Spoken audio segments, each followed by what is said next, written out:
Time's up, Admiral. Here it comes. Chevron 1, coded. For my ally is the Force, and the powerful ally it is. Life creates it, makes it grow. You failed, Your Highness. I am a Jedi, like my father before me.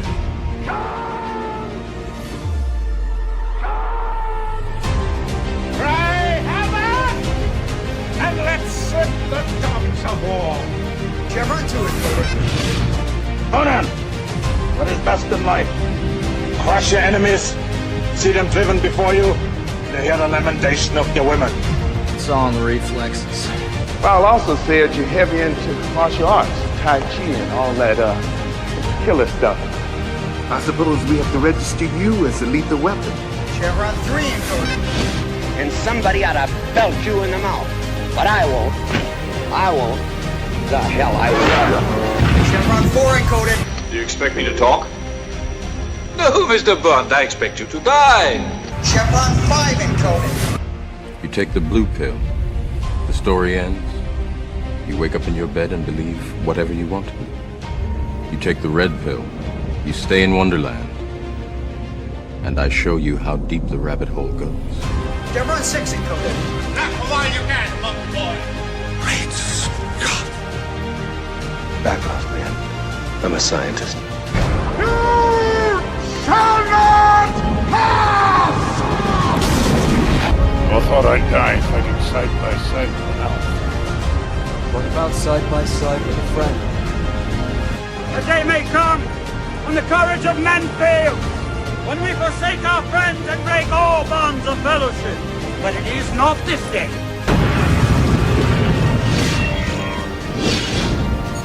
Chevron 7 is locked.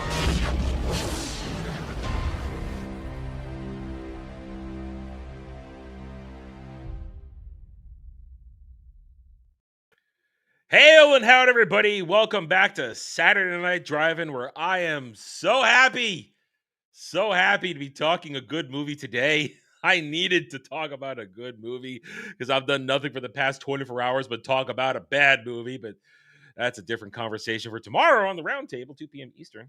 Hello, old friend. How are you? I'm living long and prospering because today was essentially a Star Trek day for me. I was able to finish my rewatch of the original series today, had the last 2 episodes to watch the motion picture and Wrath of Khan all in one day. Man. And you recently described the motion picture to me as ship porn. And I never thought of it that way, but it is You understand it now. true. I You understand understand it it completely. It was funny when I mentioned that we were going to be doing Wrath of Khan on Tuesday night's main event this week. Someone in chat was saying, "You're wrong. Wrath of Khan is not the best Star Trek movie. The motion picture is." Oh, and that's categorically incorrect. I didn't say anything. I wanted to rewatch the motion picture because I'd only seen it once, and yeah, I don't agree with that statement whatsoever. I mean, there's a lot of issues with that movie. Here's think, the in thing. plot as well. Motion picture, and we're maybe someday we'll go back and watch it, but it's not in the cards right now. Motion picture is great Star Trek, but it's essentially a longer TOS episode is what it is. Mhm. And there's nothing iconic in motion picture except for like V'ger and the bald chick. Well, is it the first appearance of the main theme that we see going forward? Because Yes. the original series had It's Jerry, that was that the first alone time Jerry makes it Goldsmith. iconic, I think. Jerry Goldsmith first introduced what became the TNG theme in that. Mhm. But it honestly, it was used in this, and it wasn't used again for a decade. It was a decade before they would use it again for TNG. I feel like this might be my headcanon, just brainstorming which was going on behind the scenes, but I see the motion picture as Star Wars came out and they realized, oh, cinema sci-fi is big. Let's brush off one of our old IPs with Star Trek at Paramount, and they rushed to make something really quickly. And yeah, it did fairly well. I think it reinvigorated the franchise to justify its sequel, and then with the sequel, they were able to get better talent involved and not take their time necessarily because it was only 4 years. So I guess they had more time than they did for the first 3 years. But I think what happened, I mean, you look at motion picture, and I guess we're going to get into this now. Hail, howdy, the chat, everybody. We're glad you're here. Let's talk some Star Trek. You get into motion picture, and you realize they didn't come in with a real plan No. for anything. They just like, let's just make Gene Roddenberry's like, hey, let's just make a longer episode. And that's what it is. And they didn't even think about the aesthetics because you abandoned the colorful nature of TOS for That's one these of the worst parts drab of it. uniforms that everybody's Even in. the Enterprise interior doesn't look that great. It's Yeah, very and this bland. is the original NCC 1701, which is in Wrath of Khan. It's just been refitted with stuff. So you've got your Enterprise that you know, but you don't have there's no soul to motion picture. It's lacking that heat and that's power. And then you take a break and you come back here with Wrath of Khan, and suddenly it's like, okay, wait a minute. You know what? People like motion picture, but I don't feel like we did a service to our fan base. Let's go back to it was a one shot, but let's go back to one of everybody's favorite episodes, Space Seed, and let's find out what happened to Khan. And let's make a movie out of that. And let's get some of the best writing you're ever going to get. Let's give everybody some meat to chew, and let's let Shatner be freaking Kirk Shatner on camera.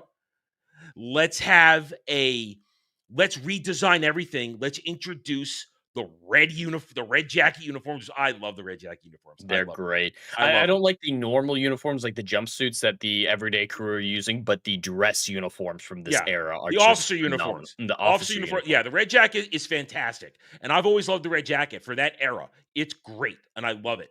And let's make a dark movie, because motion picture is just, hey, something weird out there, and let's have it on a sort of a happy-go-lucky, oh, we create a new life form because he's gonna have sex with possessed bald chick who's V'ger. Yay. No, let's make this dark. Let's make this full of anger, and let's prove we could pick up an old storyline and have it mean something. And let's bring back Ricardo Montalban. Let's bring back one of the goats. And let's have some fun. And it's graphic too. Oh yeah, there is a lot of blood in this movie, which hasn't been in the franchise up to this point. Stay real. Spock is melting at the end of the movie. He's literally melting. And I love that aspect of it. It feels way more visceral. Like the stakes, I think, are a lot more realized, especially just the bodies that they're finding, the ones hung up partway through the film by Kahn at Espelon Station. Alive. There's so many horrible things that Kahn does. Then, dude, I love Space Seed, but we don't really get to see Kahn. You don't know the monster that he is, dude. Exactly. The basically, he says the earwig alien creature. Those things. Do you know how many nightmares that gave people when you're young and see that shit? Real quick, Sam 8000 for $2. Thank you, Sam 8000. Undiscovered Country is best dark movie. That is an opinion that is valid. Undiscovered Country is fantastic, but it's number 2. It's number 2. Wrath of Khan still holds it for me. It's Wrath of Khan, Undiscovered Country, First Contact, and then it's my sentimental favorite. I can't put Voyage Home up there because Voyage Home is a silly movie. It's a fun movie, but it's a silly movie. It's very silly. But it's my sentimental favorite because it's the last one I saw with my grandma. So I haven't seen Undiscovered Country in a long time, so I'm not sure where that would rank. But I'm doing a full marathon. I'm hoping to get through Picard season 3 is the goal. Ending, obviously. Probably gonna watch Enterprise. Maybe not watch Enterprise. But you don't need to watch. You don't need Enterprise. You don't. I'm at least going through Voyager and then Picard season 3. Enterprise, I'll make the decision when I get there because I thought Enterprise was fine. I don't dislike it. I like season 3, the Xindi arc. That's about it. That's about it. But yeah, Undiscovered Country is a great movie. I didn't love it at first, and we'll do Undiscovered Country at some point. Trust me, I didn't love it at first. It took time for me to get older and appreciate the story it was telling, and understand the gravity of what they're dealing with. Now they did retcon some shit going to TNG because it was airing at the same time as TNG, and of course Pink Blood. But the funny thing about that, and we'll talk about that when we talk about it, they needed to have Pink Blood. What was it? I think they needed to have Pink Blood because they couldn't show real blood for some reason. Again, I don't remember. It was some weird thing about that. There's some story behind why the Klingons have pink blood, and then you get TNG and Worf bleeds red. There's some cockamamie reason they needed to do it. Maybe it didn't show up or something. I'm forgetting. Anyway, we'll talk about that. We'll find that out when we do Undiscovered Country down It's the the road. last effects of the disease wearing off made it pink. It's been another 100 years or what, 80 years to TNG. So what was that disease called that they there is. retconned in to explain the I don't redesign of the know. Klingons? No, I don't know because all we know about it is this: in the fantastic season 6 episode of DS9 where they go back in time for the Tribbles episode, Worf just goes, "We don't like to talk about that." That's all he says. We don't like to talk about that. I mean, Enterprise does address it. I think the plague is in Enterprise addresses it, but that's Enterprise dealing with it, where you should have just don't talk about it. I like Worf's answer. We don't talk about that. we don't talk about that. I love that. I don't know because when you get to because funny thing is, Wrath of Khan is the only Trek movie where you don't see a Klingon. When you think about it, Wrath of Wrath you're of right. Khan. My brain was getting scrambled with the motion picture there for a second, but yeah, I don't think we do. Because motion picture, there's a Klingon cruiser that gets overtaken by V'ger, and that's their first redoing of the Klingon. See, there are a few great things to come out of the motion picture, like the redesign. I love the redesign. Yeah, and forehead ridges and all that stuff. And here's how you know. Of course, again, this is spoilers for DS9. Here's how you don't talk about the disease because General Core, who appeared in TOS and reappears in DS9, he has all his ridges just like Worf does. But in TOS, he's just Mr. Dark-skinned man alien. So we don't talk about it. We don't talk about it because how do you explain Core and Kang looking like they do? But anyway, point is, you have a Klingon in motion picture. Of course, there's no Klingons in this. Of course, you have Klingons in Star Trek 3 with Christopher Lloyd.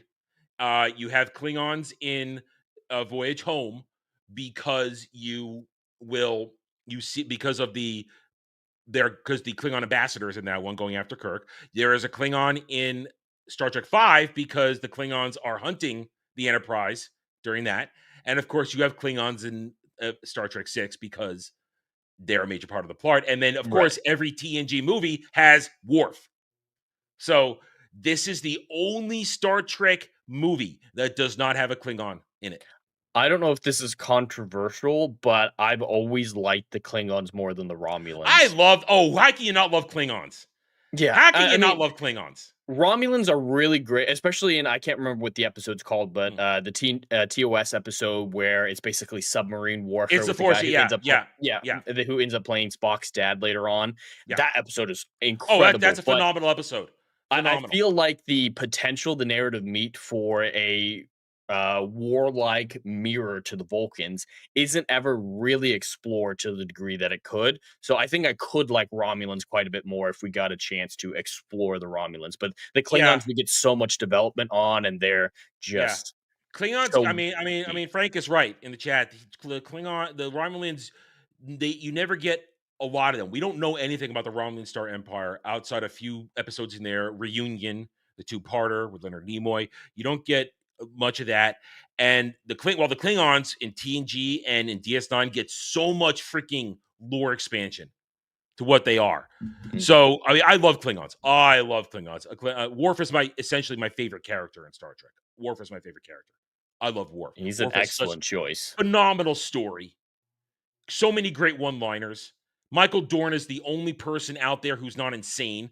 He just wants to be Worf. That's all he wants to do. He just wants to be Worf and have fun and be good to fans. So I love Klingons, and Worf is my favorite character. I love it. But let's get back to this. So it says, listen, we open the door to talk Star Trek, and this is what's going to happen. We're going to go absolutely going to happen. And I think he is not a merry man. I am not a merry man. I can't wait till my TNG watch because that's my favorite Star Trek period. Shows, movies, it's TNG.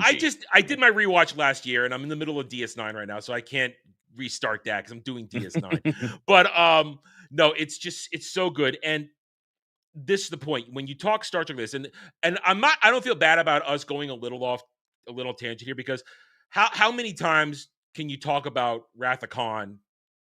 Always. I mean, we could always talk about it, but this is a discussion we had before. We've done it on a previous incarnation of this very show. So, I mean, we have to find new and inventive ways to make this interesting. And I have some ideas today. I don't think I brought them up last time we talked about this, but I have some good topics to go down this because we're not going to go through a blow by blow this movie. Everybody knows Wrath of Khan. Whole idea. Okay, they find him. This is SETI Alpha 5. They find him. They don't know it's SETI Alpha 5. They can set Alpha 6. He takes over Reliant, lures Kirk with Genesis. And then you have all the great shit that happens. We know the movie. What we're going to do today is we'll talk about characters. We'll go down a few Star Trek rabbit holes, and we'll talk about how great this movie is. But I still have criticisms. I have 2, maybe 3 criticisms that do drop it in my rating today. I have a couple as well. Yeah, there are legitimate criticisms that do not make sense in terms of Star Trek lore. Granted, this is they haven't exactly expanded on all the lore we have now back then, but it still doesn't make sense when you think about it on a galactic scale and some things. You know what? I'll bring up my first point. Just let's get them out of the way. I'm going to get my criticisms out of the way so that we can just talk about the fun shit. All right. I have 3 criticisms. I'll go one, then you go one. Okay. How's that sound? Okay. My first one is when after Carol Marcus sends out the distress call, which is all about Kahn's plan to lure Kirk in there, jamming it. Kirk has to then, when they're on their way to, God, I just forgot. I just had it. I forgot Epsilon? it. Yeah. When they're on the way to the space station where Genesis is being held, what Kirk has to update Spock and McCoy as the next 2 senior officers. Because remember, there's always the argument, who are the senior officers on the original Enterprise? Kirk is, of course, now Admiral Kirk. So he's the Admiral. Spock is currently captain of the Enterprise. Then you have, technically, McCoy is next in line in seniority in terms of command. Then Scotty. Scotty's after that.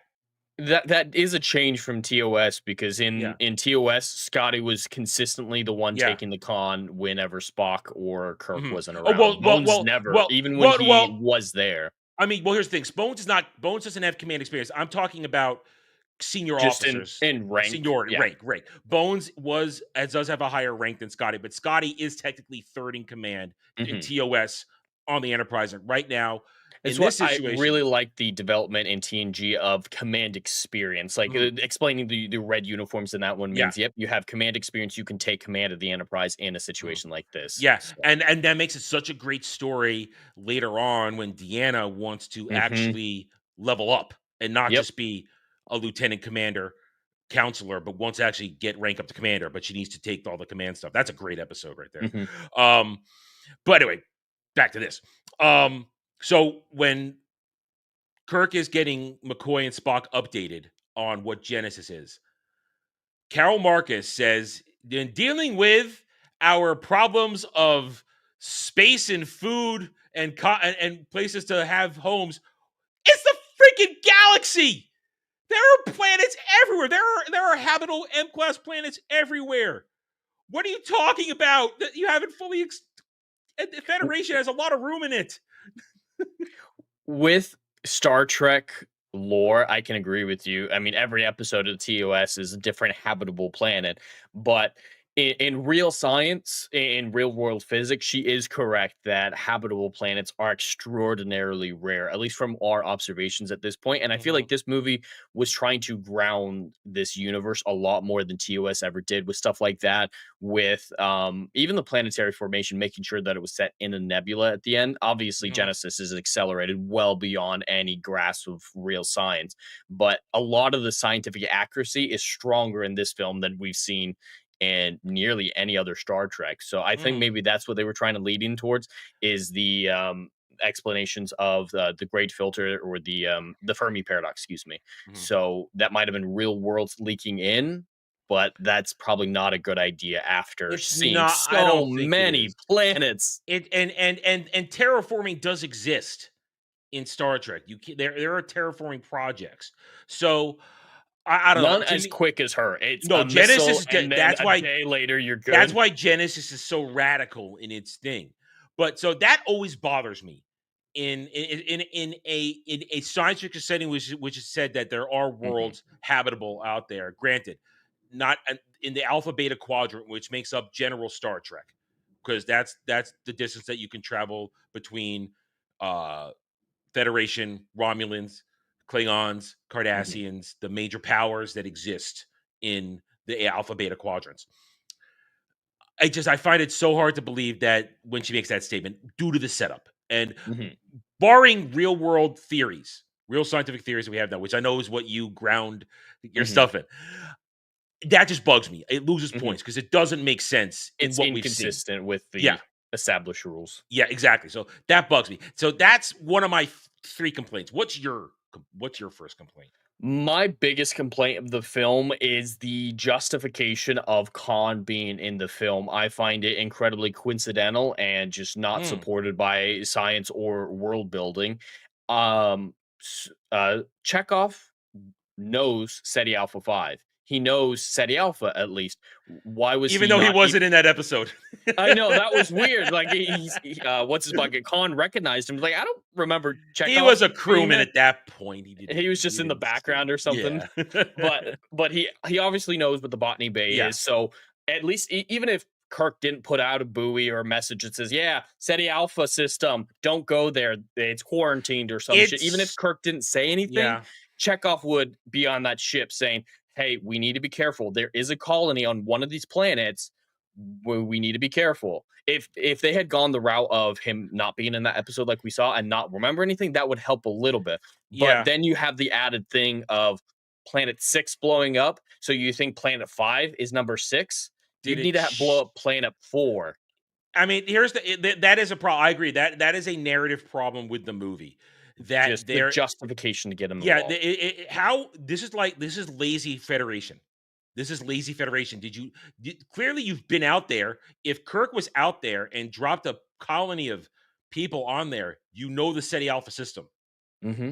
So is it not on the charts? Did we forget about it?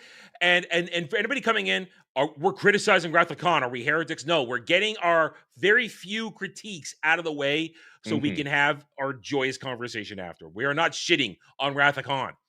We are not. These are like the little things that bug us for the umpteenth millionth time every time I watch this that I can't unforget. So that's a good point, and that's something there's I have a lot of noticed as well. issues with it though as well, because in an entire galaxy, the people who rescue Khan happen to be a former crewman of Kirk and his former girlfriend being involved in the project that's central to the film. That's just how big is the galaxy? It makes the Federation feel so small, and that is a problem with both the motion picture and this one. They both say the Enterprise is the only ship in range to deal with V'ger or this. That's carrying over a TOS thing. When on a previous Star Trek show I was a part of, we had this discussion about how many ships exist in Starfleet at this point.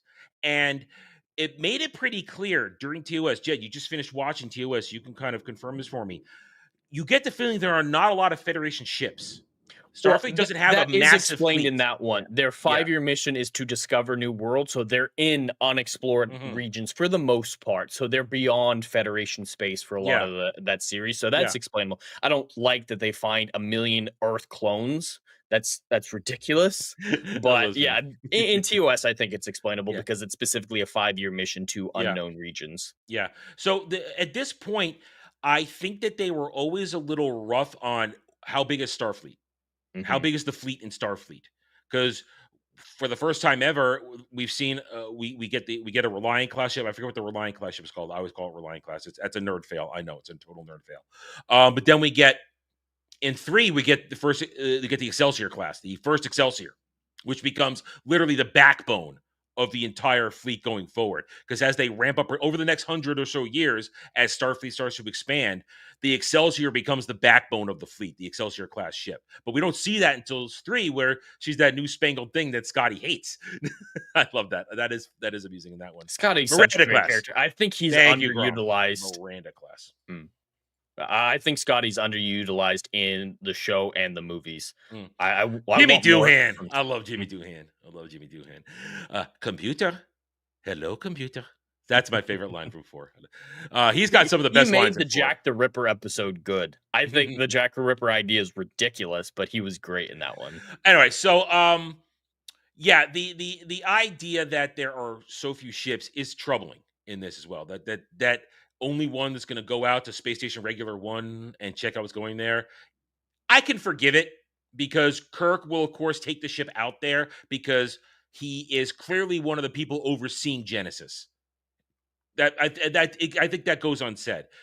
My next problem. Okay, go ahead. I don't know if he is overseeing it because I said one of the people. Right, but Marcus's son has never met him, never interacted with him. It's Yeah. like, hey, there's that Boy Scout that you knew back in the day. That feels like a long period of unfamiliarity. Is like he Marcus has never seen her. Is Marcus necessarily one dealing with Starfleet of Time? No, it's Carol. Even they talk. Carol and Jim act like they haven't seen each other since before Marcus was born. Then her reaching out to Kirk. Well, she reaches out to Kirk specifically because Chekhov mentions it's Kirk doing it. You're right. So that's what involved. So I don't think he was over Genesis. He knows of Genesis, and then Chekhov. All right, I take that back. You're right. He's more read in on it than anything. He's read in on it. Anyway, so he's going to go out there. My next thing is when we're on Genesis. This one always bugs me. So it's after my favorite scene, after the first contact with Kahn with Enterprise vs. Reliant round 1, which I think is the best thing in the whole movie. When they go down to regular 1, and then they follow the transport trail to the tunneled out cave. After everything's done and Chekhov has been relieved of the earwig, everybody else F's off to the cave to get something to eat. And Kirk and Carol have their private conversation, and Chekhov is just laying right there. He's just laying right there. Please don't notice me lying here. It's like I have a hard. There's also, I noticed yesterday first time, an edit that I missed, a bad edit in that scene when Bones is criticizing Kirk, or maybe it's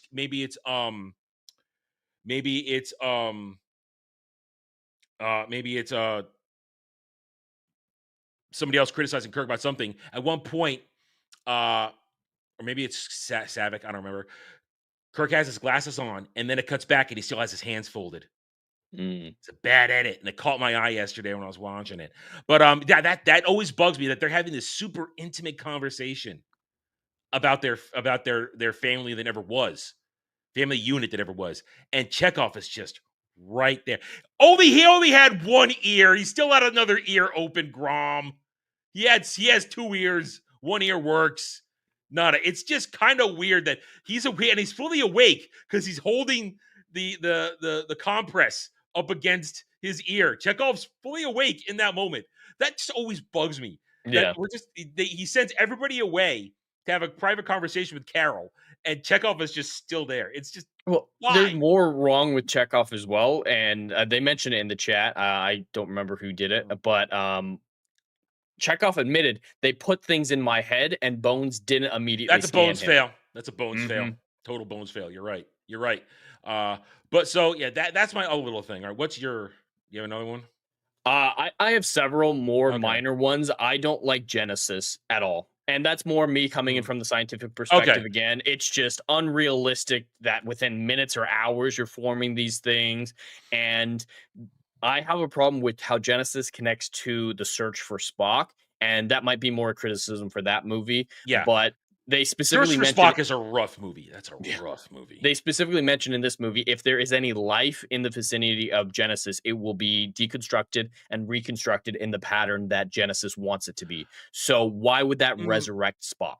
Well, it's like I consider that, to talk about that, they don't fire his coffin torpedo until after the planet's been fully formed. So maybe there's residue. There's residue. I can't buy his resurrection at all. I swallow it because I love Spock, what he ends up doing in the rest of the movies, and you need to have it, and the death scene and the eulogy. The eulogy gets me every time. Human. I love that. I know. It's great. It's great. It's great performance. I guess we'll come back. I mean, I think there's another little half thing, but in our ranting, I've forgotten it. But those are like my limited criticism of the movie. They're tiny things.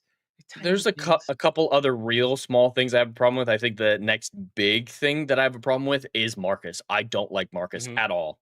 And not as a character, not in like what he offers. I really just can't fucking stand Marcus. That's why I was on the Klingon side in a certain later movie. Oh, no, you Klingon bastard. You killed my son.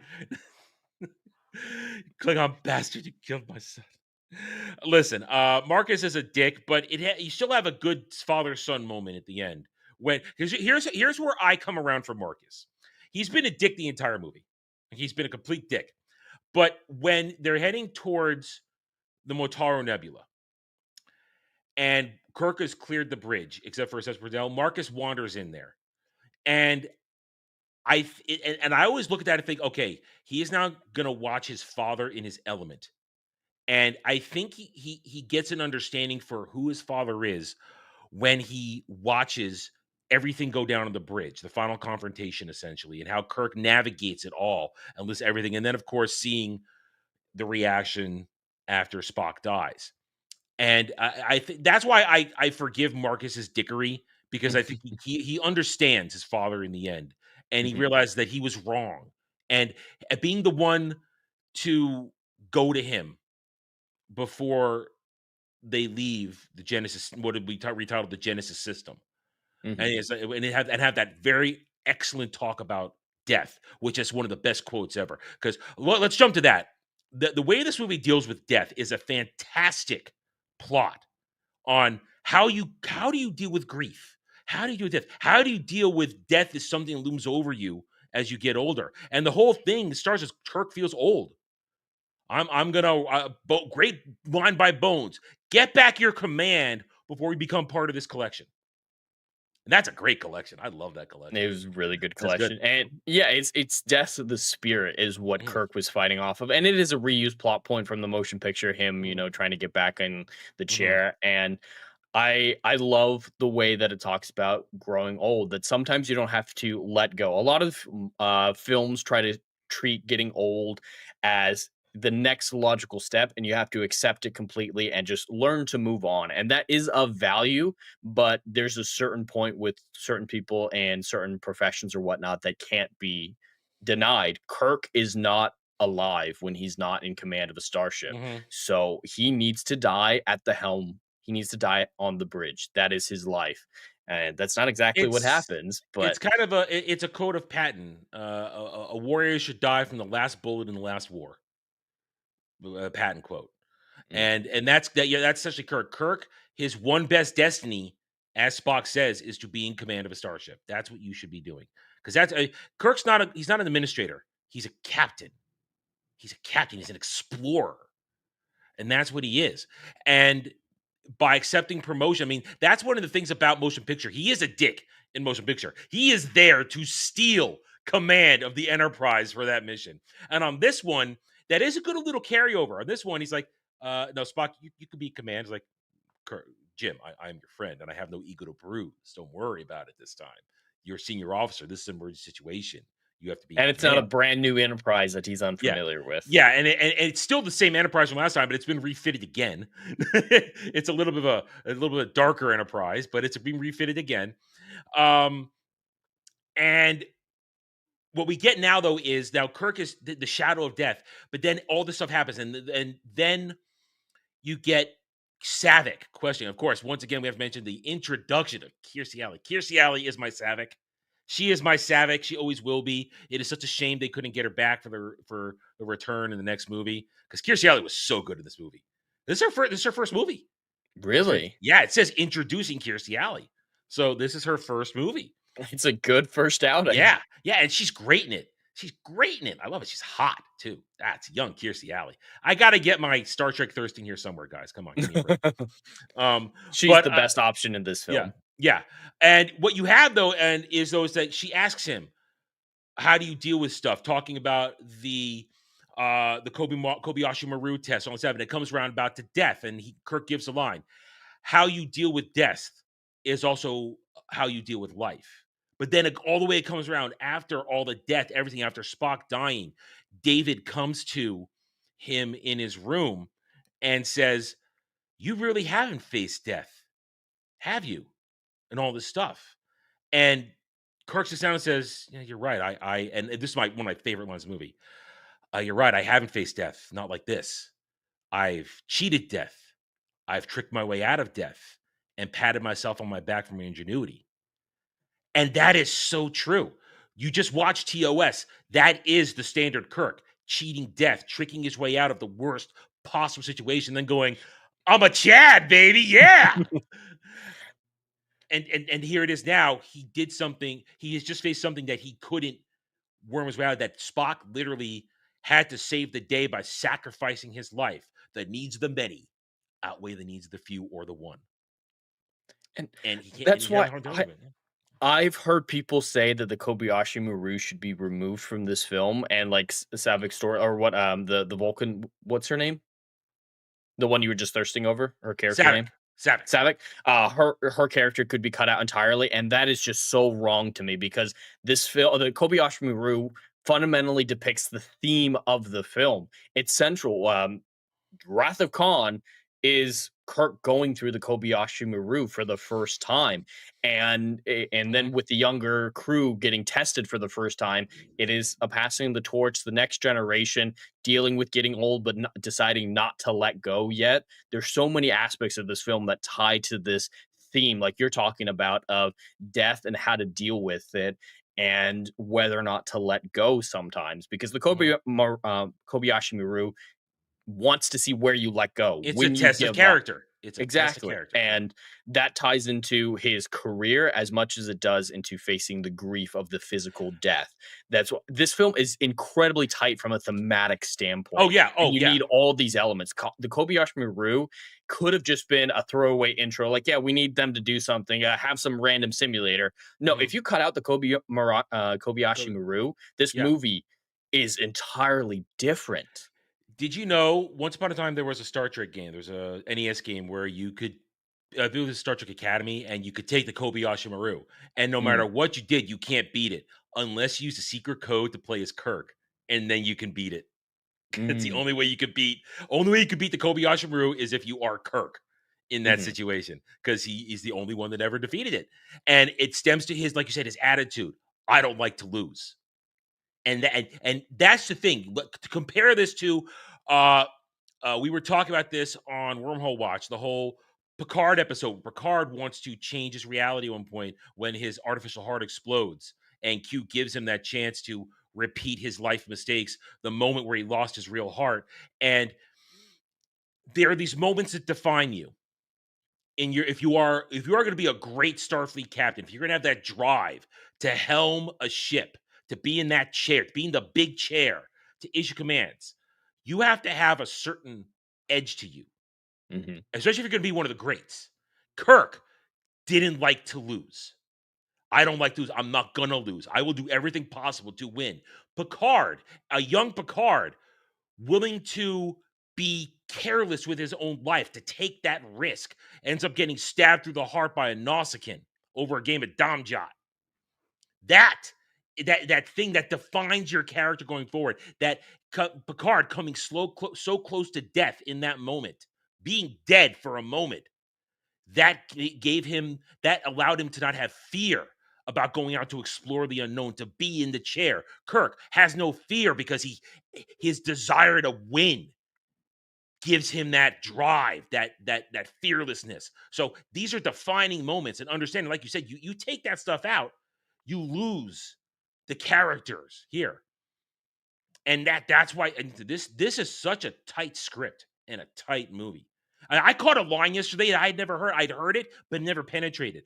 And I laughed. And I always chuckle, but I really laughed because we'll talk about the Kobayashi Maru, where the first time Savick confronts Kirk in the turbo lift and says, "Sir, how did you beat it?" And Kirk diffuses it by having the whole joke about humor, and she doesn't get it. Humor, such a difficult concept. And I never caught this. And Kirk says, You do by learning. You understand by you understand by doing. And I was like, I never caught that line before. I was like, that's so good. It's just a tiny little line. You understand by doing. You learn by doing. It's like, that's good. That's so good. And she's just standing there going. And then Bones comes in. She did something with her hair. I hadn't noticed. It's good. Just works. And I love it. And then the dialogue is so strong. And then it's like perfect callbacks. After the Genesis meeting, where Spock is logically analyzing what Genesis does, Bones goes old school Bones. You inhuman, green-blooded son of that's old school. You green-blooded, inhuman. I love it. It's just great. And it works. And you only get that because these characters are so well developed. and they're given stuff to work with. This is a Kirk movie, it's a Spock movie, and it's also a Kahn movie.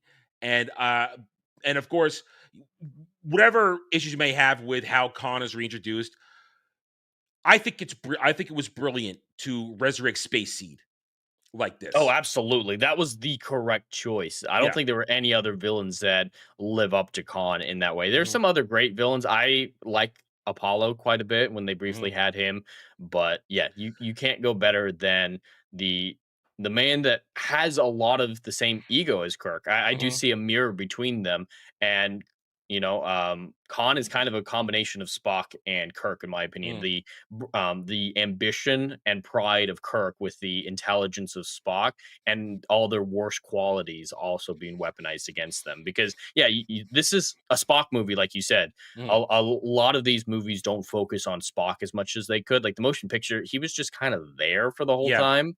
And Spock's relationship with Khan is so subtle because they didn't have a whole lot to do with each other in TOS, but their little interactions, the overlooking Spock is Khan's one of his greatest weaknesses, because he doesn't see intelligence without arrogance. So if Spock had been super arrogant and been like, hey, I'm actually just as smart as you because I'm a Vulcan, Khan would have taken him seriously. But the fact that he was more than willing to sit back and let Kirk take the lead, and that's what shows the weakness of Khan. Khan's obsession with Kirk. All he sees is Kirk. He doesn't realize that Kirk works because Kirk trusts his crew. It's not Khan doesn't. It's a great parallel here. Kirk trusts his crew. In that moment, it's also that great episode, like the TNG, where Picard gets kidnapped by the aliens who want to study people, and they replace him on the Enterprise. And at the end of the episode, Picard is able to trap these aliens with just glances to the bridge crew, because a good captain trusts his good crew. And Kirk in that moment trusts Spock to come up with something. He trusts Spock to get it done. When he says command code, Spock knows instantly what to do. And then in a very perfect moment, Kirk turns it into a teaching moment for Saavik. On a starship, you have to know how things work. And you have to understand that this is what we do to protect ourselves, but this is also a weakness if somebody does know it, and we're going to hijack Ryan's computer to turn off her shields. And it's just so good at Kirk trusts. He trusts that Sulu, when he's ready, will get the shot done. He trusts that Scotty will repair shit in his miracle worker way. And it's great. It's great. Star Trek as a franchise needs to be ensemble. We can't ever focus on one character, because it's the Enterprise and the people of the Enterprise that make Star Trek. And we trust these characters just as much as Kirk does. I trust Sulu to take the shot, like you were saying. And I love the scene in particular that you're talking about, because it highlights Khan's flaws in a great way. They could have just said, oh yeah, he's a genius, so he knows everything and he's smart. But he's from 2 centuries before. There will be gaps in his knowledge. And that's was Z-axis, baby. Z-axis. You don't think in 3 dimensions if you don't have experience in it. And that was a lot of his downfall in the show as well. But Khan can't be expected to know all of Star Trek. All of Starfleet procedure to know about the code. They're more than capable of sitting down in front of a console, figuring out what it does, and being able to do it well with the shields and weapons and piloting and all that.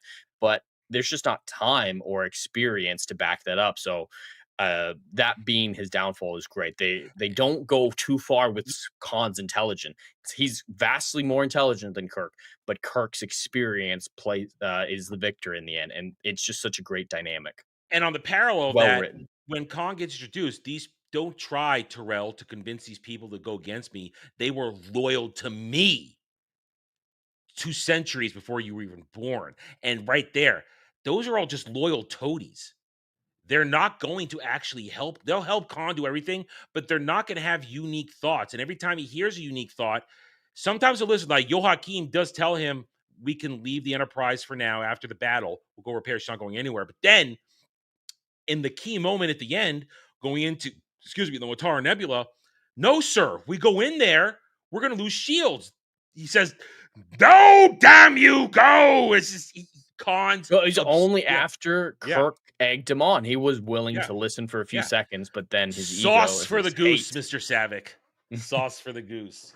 But now, since we're in that, my favorite scene of the movie, which also, after being my favorite scene, my half a thing that does bug the hell out of me, I'll get to that then, is I love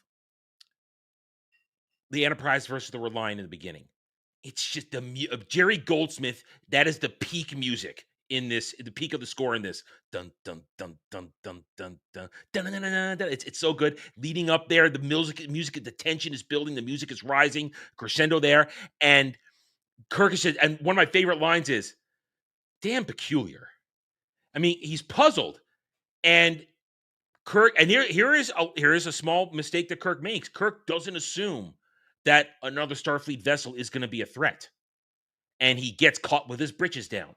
Mm-hmm. And Savick was right. Shields up. There's a problem here.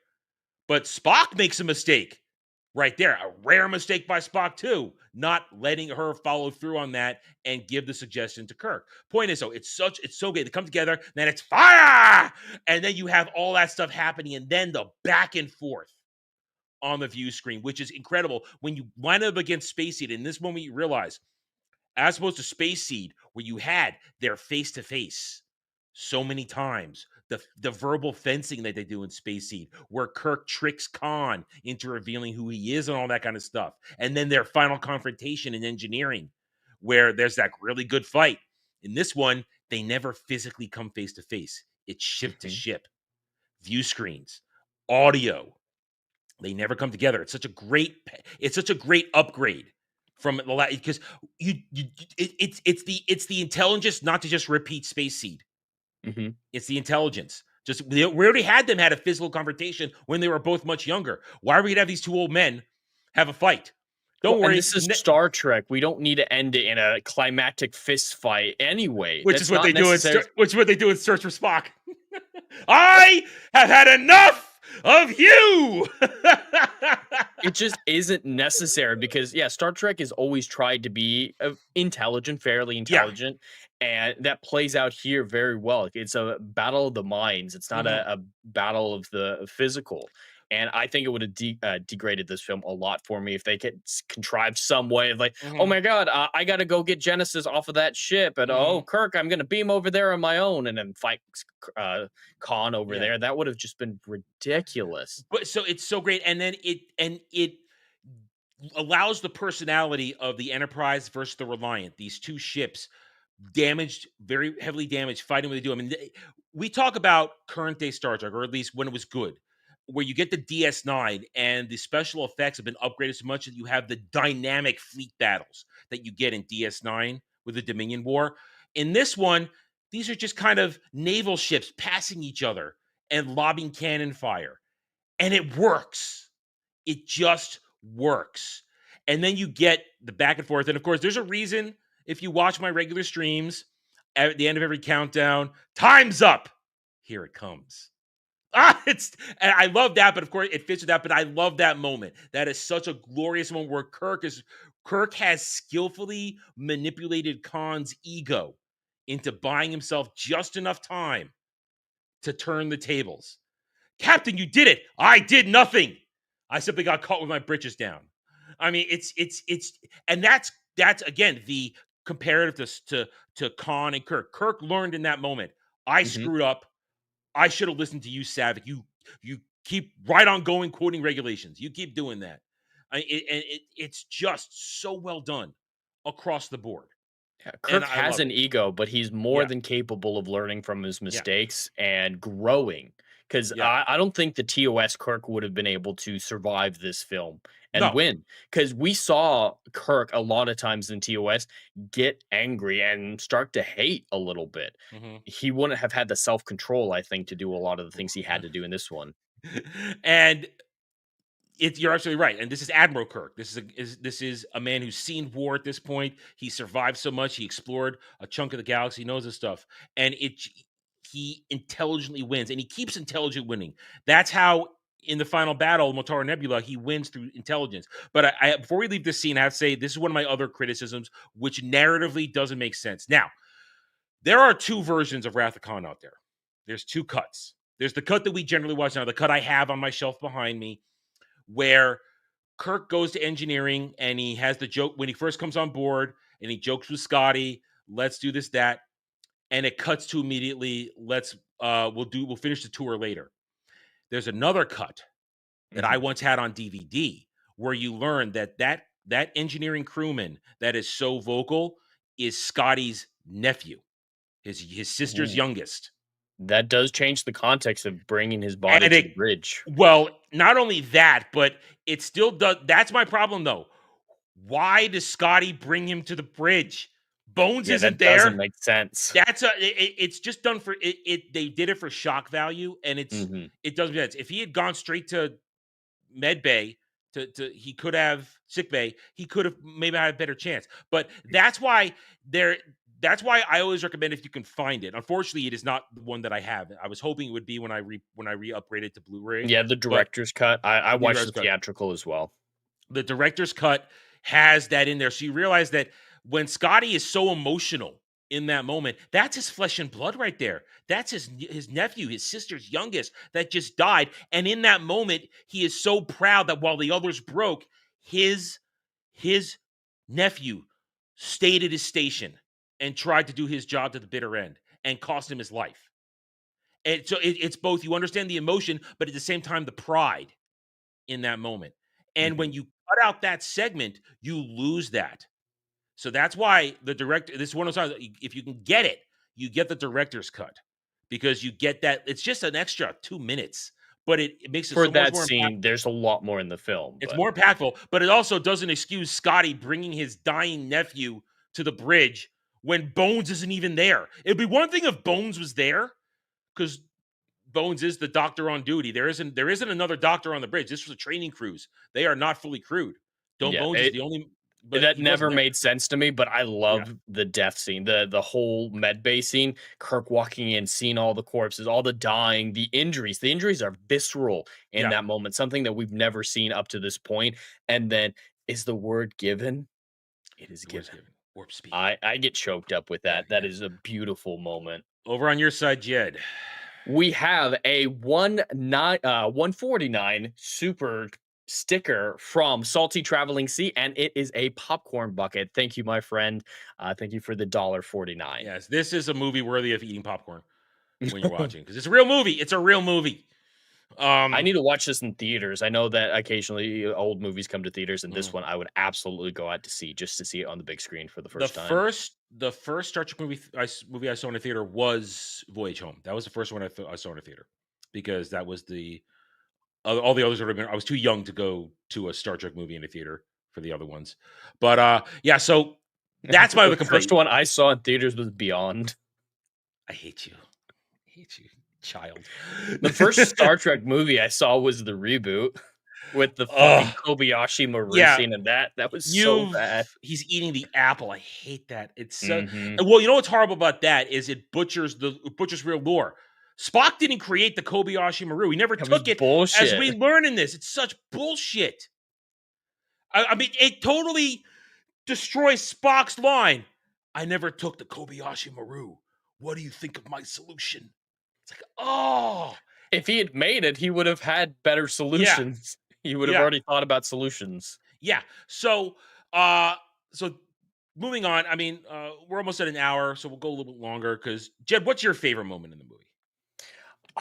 My favorite moment in the movie is probably pretty close to yours, is when they're at the Nebula fight. The Nebula fight is great, and this is something I was referencing earlier, that they thought about the science more than a lot of the other ones, the real-world physics, and I love not thinking in Z-axis, because that's the thing that a lot of people on Earth don't think about. There's no down in space. Yep. And space movies, they're pretty much all guilty of it, but ships always approach each other on the same plane, facing the same up and down, and space fights are always like that just exploring that this is a true three-dimensional space with limitless directions and angles of approach, which is why something I'm doing in the book I'm writing right now is there's an invasion force coming to Earth, and everyone assumes, oh yeah, an invasion force, that's going to come from like Pluto or one of the outer planets and come closer to Earth.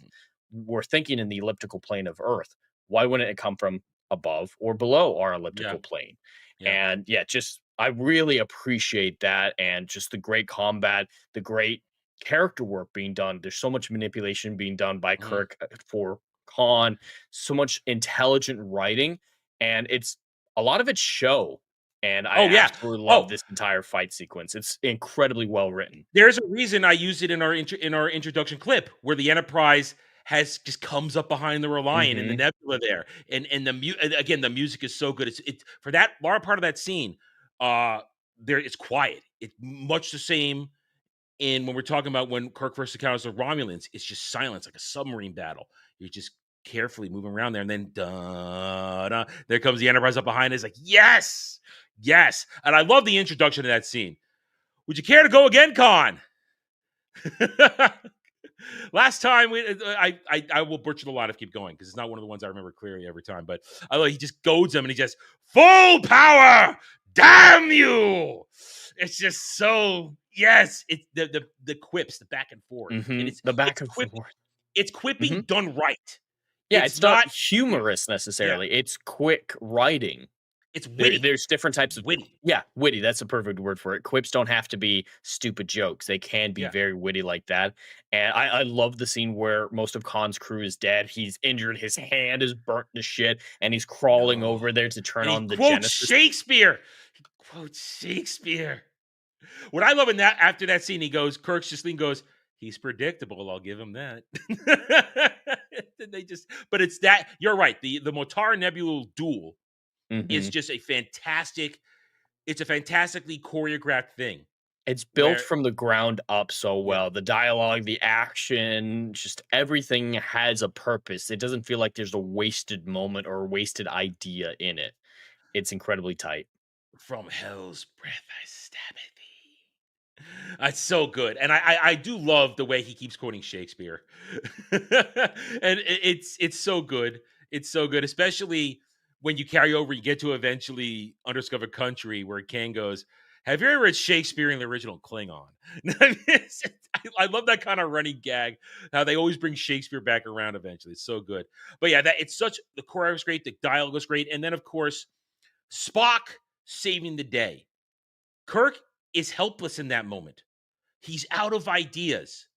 It's just Sulu, go 4,000 kilometers. And of course, you think about that. My God, that's not far enough. That's not far enough.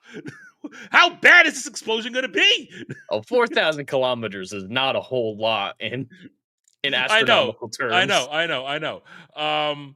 But it's a it's something that you are fully invested in that point. Are they going to get away? How are they going to do this? Everybody's there. Scotty is half out of it. Spock gets down there, and McCoy's like, "No, you can't go in there. Radiation going to kill you." Doctor, as you're so fond of saying, I'm not human. No human, no man can survive that. And then, of course, Spock goes in there. Now, I've always wondered. Maybe I've had this question asked and answered. I certainly don't remember it clearly. What is Spock doing with the dilithium in there? Exactly. Is he just rearranging it? Is he taking out what's damaged so that maybe they could just I'm not sure exactly what he's doing with the Mm, dilithium to make it to get the engine the main core back to nominal levels. I don't know mhm. exactly what he's doing there. I look at They it, I was do talk thinking about realignment a lot, yeah, yeah. but, yeah, I So agree. I'm not sure. It's definitely better than kicking it yeah. to Yeah. make it work. Yeah. Yeah, Grom says realigning the core. I mean, that's about it. We don't do that on this show, Grom. I will do that happily on Daily Dive. The following the rules, that one. I'll happily do that there. But no, we don't divert to that kind of thing on this show. So keep it as a suggestion for a different stream, different type of stream. But anyway, so yeah, I love that moment. And of course, Spock's sacrifice is thing. Now, in real world, Nimoy said, I'm done. Kill Spock. I don't want to do this anymore. That's the real world situation of that. It's like, yeah, I know I don't do Spock anymore. Kill me. But I want to go out as a hero.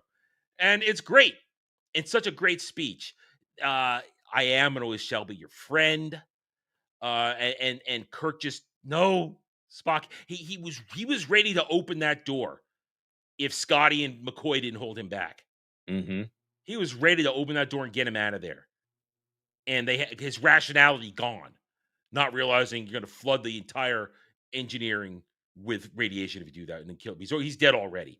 And like you said, the visceral nature of it, Spock is literally melting right there. And also Nimoy's performance at that point, he gets up, straightens his uniform out, but he's already so deteriorated, he walks into the safety glass, or I would assume transparent aluminum. And he walks into it, and it's like, and that you hear that, and you actually go, ooh, because you realize that how far gone he is already. Mm-hmm. And that's powerful in that moment. It's not done out of comedy, and it's not done to get a laugh. It's done to make you go, oh man, because you haven't gotten a full look at him yet until the camera shifts and you see his face melting and peeling. And then it's so powerful. And then Kirk just like, no, my best friend is dead. But he saved us all. Spock saved everybody, and I love it. And I love it. And I love it. Spock's death is just so hard hitting every time, especially with the TOS watch through right before it. And they could definitely ruin this moment by having Kirk yell Kahn then instead of when he did earlier on in the film.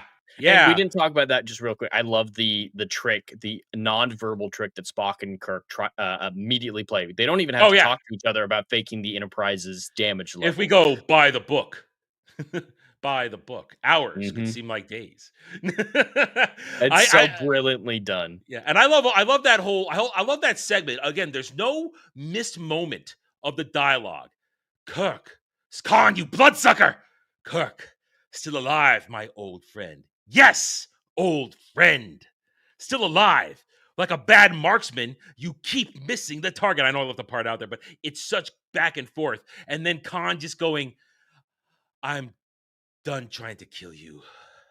I want to go on hurting you. I want to leave you buried alive. I want to make you suffer like you made her suffer. I mean, that's the thing. Kahn's entire motivation is revenge. Just pure revenge for the death of his traitorous wife, the traitorous bitch. Traitor to Starfleet. But I mean, and I just love the moment. Buried alive. Then God, it's all done so well. I mean, today it would be cringe to have a man go God, but 11 years ago, it'd be really cringe. Yeah, it was. It was terrible. I hate that movie so much. Into Darkness is the worst of the three, I think. Rightfully so. But in this, it works because performances. And just to talk about the performances, everybody's great. Everybody's great. I enjoy it all. I love Ricardo Montalban. I love him. He's just that is up, and that's him. There's no prosthetics. He was that fit at that point. That man was fit back then. It's just so good. We got a Mexican playing an Indian who got recast as a white guy in the remake. I know. It's glorious. Hey, man, you checked a lot of boxes that way. It's fine. But he's fantastic. Shatner we talk about in a particular movie we're going to be discussing very soon. I use this term a lot, gravitas. Montalblanc owns every scene he's in. There's gravitas with Kahn. Shatner owns every scene. Does he chew a little scenery? Yes. But that's Shatner, and that's what he's good at, and it's great. Nimoy owns the scenes. There is gravitas all over this movie. And that's what if you're putting people in important roles, they need to be able to command a scene. And that is something severely lacking in current day entertainment. People who can command a scene. That's why Patrick Stewart was great as Jean-Luc Picard. He was the anchor. He held down that crew because he brought gravitas to every scene. And as the series goes on, the other actors learn to command scenes because they got comfortable with the roles because you had a veteran actor able to hold it down. And of course, at this point, you have a bunch of actors who are familiar with their characters at this point. These are the crew of the original Enterprise. They know what they're doing. Dude, there are people who say the Star Trek should have just started with the movies. We don't need TOS, or you don't need to watch TOS. I see that as so wrong. Yes, there are flaws with TOS, especially the Earth clones every 2 minutes. I mean, it's a restriction of the set design Budget. capabilities as much as anything. But the reason why these characters are so flushed out, even if Wrath of Khan's the first one you see, and you're still going to enjoy it, but that's because these actors know these roles perfectly. They didn't have to experiment. They didn't have to play around and figure out where they slotted in. They had the preparation for it. So even if you just start with the movies, that's fine. I guess I think you should watch TOS, but starting with the Yeah. movies is fine. But the movies are as good as they are because of the show. And I'm disappointed to see how many people dismiss the show these days. There are a Yeah. ton of people who say they're Star Trek fans have never seen TOS. As a And little that's just disappointing to me. as a little kid, my entry was TOS. It wasn't continual, but I watched a few, and then of course, because I was a kid, they had the animated series on the original TOS animated series where it had the original crew being the voice actors for it. So I got a lot of Star Trek injection that way. And then it's here, kid, watch the movies. At that point, watch the 3 movies that exist up to this point. And of course, I rewatched these movies over and over again as a kid. And when they released Voyage Home, I was like, oh, Star Trek movie, let's go. I was so excited for a Star Trek movie because I had been educated in how good Star Trek is. And the fact that Star Trek, even as an intellectual show, can be appealing to kids because it doesn't treat an audience like idiots. So this is why I love Star Trek. We could keep going on and on, and there are so many. The older I get, the more I love Yeah, Star me Trek, too. and the higher it gets in my list of favorite Oh yeah. franchises. Oh yeah. I mean, it's right there at the top. There's a reason when I created the whole intro movie that we have for this. It's a reason after Star Wars, which is my favorite thing, Star Trek comes right away because let's bring the Titans out first. Let's bring the Titans of science fiction out and remind everybody where it all began. The only reason Doctor Who isn't there because there's no real Doctor Who movie that I could throw in there because this is a drive-in, and even though we covered Doctor Who, don't put the TV movie nah, in there. nah. Anyway, so let's wrap it up. I mean, we could keep going and going, but I've once again, there are so many ways to talk about this movie. I feel today we've done a version of talking about the movie. I'm sure in some way, shape, or form in other streams we will always come back and talk about Star Trek. We do it frequently on Mellow Mondays because Samuel the Infamous, another one I co-host, he is also a massive Trek fan. Every Wednesday, you can go to Duke Devil, Bradley Burnett's channel. You can go to his Duke Devil 95, and we talk DS9 every week right now. Although we're coming up on a break because he's gonna go on vacation. But either way, I'm constantly talking Star Trek right now, and I love it. It's great. I'm having a great time. It's constantly on my mind, and I'm having a great time. But so it was my week, so I get to go first. You've heard my few criticisms of how this goes. And my few little bit of criticisms I did mention are the only reason that I dropped this down to a 9.5. Because it is just this movie encapsulates everything great about Star Trek. Great character work, the solid science fiction, the science behind the science fiction is out there. It's fun, it's relatable. It honors itself by bringing back Kahn from Space Seed, and of course the Jerry Goldsmith score is spectacular. Jerry Goldsmith, the man who created the sound of Star Trek. You can't get away from that. And I love everybody's performances, and the original crew of the Enterprise are some of the all-time greats, even though they all hated each other in real life. They all hated each other, but that's fine. I can accept that. Sulu's barely in this movie. He's just sitting there the whole time. Yeah. Listen. Takei can go F right off that man. Well, in Undiscovered Country, the only way they could get him to come back is if they could be a captain. Captain, yeah. And guess what? You'll be in here for a minute. But he chose captain over screen time. Yeah. Just so he could try and get one over Shatner. Listen. Shatner was an admiral, so that's not getting one. Well, no, that's the captain. He's been reduced in rank. Oh, that's right. At the end of Voyage Home, his punishment is reduced in rank and given command of the Enterprise A. Oh, darn. How terrible. Darn. That's terrible. But those two men, their sole existence is to outlive each other at this point. That's kind of their reason for living, to outlive. I'm on Shatner's side. Oh, we're all on the Shatner. I don't want Shatner to ever die. He's 95 and he's still sharp. He's Yeah, in I his think he's 90s. 94. I think he's 94. 94. Yeah. But I do follow him on Twitter, and he's Mm. still hilarious. He's Yeah. still great. All right, so I give it a 9.5 out of 10. Jed, what are you giving it? I think this is the best Star Trek film, which is one of the best science fiction franchises out there. So I put this up as one of the greatest science fiction films and really established the genre in at least the Mm. film science fiction realm. Because, yeah, you have Star Wars that established the norm for the space fantasy, and Star Trek, I think, established the mainstream science fiction without the more fantastical elements of Star Wars. So I think this is a pivotal film in Hollywood's history that we can't forget. I do consider that stuff with the inciting incident and Kahn's involvement in the story as just being a wave of coincidences that are hard for me to swallow, and that detracts a lot of points for me because it's several coincidences stacked on top of each other. Love it once he's in the film. He's phenomenal as a villain. I just feel like there were better ways to get him involved without being like, yeah, we forgot he was an Alpha Ceti, even though I said he's an Alpha Ceti, and we forgot that the sixth planet, we thought the fifth planet was now the sixth planet. That doesn't make sense to me. The Genesis device is more a me thing, a more subjective issue with the film, in my opinion. And then Spock getting resurrected is Search for Spock's problem. Yeah. So I have to give this a lower rating than I'd otherwise like to because of that Kahn stuff, though, at the beginning of the film. Otherwise, it's incredibly well written, incredibly well put together. And tonally, I think the tone is one of the greatest parts of the film, the more serious tone.